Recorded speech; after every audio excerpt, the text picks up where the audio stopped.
oli ku BOCAT TV. Leero enkya ne luli BOCAT TV.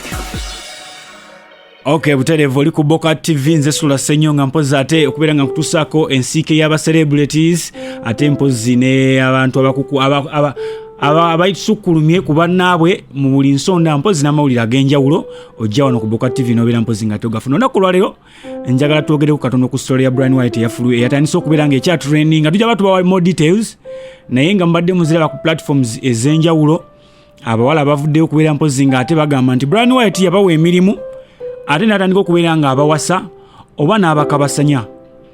Mbadde ku mukutu gwange guli omulala ogwa Radio Simba ne mbasuubiza obbaterayo ebifaananyi munammwe mwesalirewo mulabe ddala kuba mbadde mu followinga eri mpozi ate ku Radio Simba kati twagala mumbatereyo ebifaananyi nga bwe mbasuubiza. Ebifaananyi bye ngenda okuteekayo by'omwana omuwala mpozi ate amanyiddwa nga Vivian ye yasembeyo okukola story ng'akaaba ng'agamba yakajjamu embuto 3 eza Brian White. But surprisingly nze nganze sifudde yani akozesa baana bano okubeera nga bakola ebyo bye bakola naye ebimu baabikola mu kunyumirwa. Abaffe bwali bulumi na kunyumirwa ky'oyinza okuyita agon and ecstasy oba nga kituufu ddala baali banyumirwa. Njagala otunulira ebifaananyi ebyo. Ekifaananyi ekisookera ddala kye kya mwana muwala Vivian ng'ali mu buliri ne Brian White obalaba ng'ali mu ssanyu linnyo ne bekuba ne kaselfi bali mu omuzannyo gw'abaagalana gw'olabira ddala nti ddala mu butuufu baagalana nga bali mu buliri baagalana basanyuka. Then waliwo ekifaananyi ekyo kyenzizizzaako ekirala kyolabaawo nga bayambadde enkofiira za Father Christmas kitegeeza wano baali benjoyinga Christmas yaabwe era nga batudde ng'obalaba mu butuufu love weeri addange omukwano weeguli. Abaffe kiki ekitanudde abaana bano okuvaayo bayabye yali mukama waabwe oba yali boyfriend waabwe oba yali husband waabwe buba oba. Nkuleetedde wano ekivulu ekirala ekya mwana mulenzi Muhanji kye yali ategese ekya comedy file. Olabera Vivian y'omu atudde yali ne mwana mulenzi Brian White batudde banyumirwa sho bulungi nnyo. Abaffe baali bagigenzeeko nga bakozi ba foundation, baali bagigenzeeko nga ba girlfriend, baali bagigenzeeko nga husband and wife oba yabaffe. Omulenzi gwe twogeddeko wali bwe twadde ku Lubogola, omulenzi oyo gwe bagamba Edi atunda abaana abawala era nga bano abaana ye yabatwalayo. Olwedde mutegedde omuntu atunda abaana abawala bw'abanga yabatundayo mumanyi ddiru kyeriwo fine mulinza n'okuba ddiru mwagimanya mutuuse okuva mu kintu lwaki mwabya omusajja bwe kibanga si kyekyo bwe kityo fine ebyo byonna bibaddewo.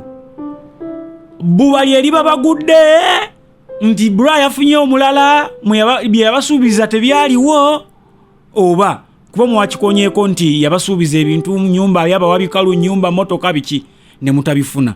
Okusinziira ku mwana mulenzi Eddie Kenzo alina post gy'ataddeyo mpozi ate ku page ye n'agamba siri mukwano gwa Brian White era mu bulamu bwange naakamusisinkana omulundi gumu twali tusamba mupiira saidi ze ye Munyonyo tiimu y'aba manager n'abayimbi nga bazannyamu awo mupiira ne Brian White mwe yajjira era Brian White yababuuza ani abakulira abaana abaaliwo awo ne bawaayo Eddie Kenzo naye Eddie Kenzo yaliko mu side eri ddala nga ye yagamba teyeefasa nnyo bantu naddala nga si bakyali bayagala okuwa abantu space bw'atyo n'akwata obukadde 12 n'agamba sente zino muyite n'akwata obukadde 12 n'abwa Eddie Kenzo n'abagamba sente zino zongere okubayambako mu ttiimu yammwe nga tewaliwo kakwakulizo konna kaataddewo naye olw'okuba nti by then Eddie Kenzo yali alina tuwa gy'agendako ya myezi 2 mu Amerika yakwata sente ezo n'aziwa DJ Michael oba sente yazikolamu ki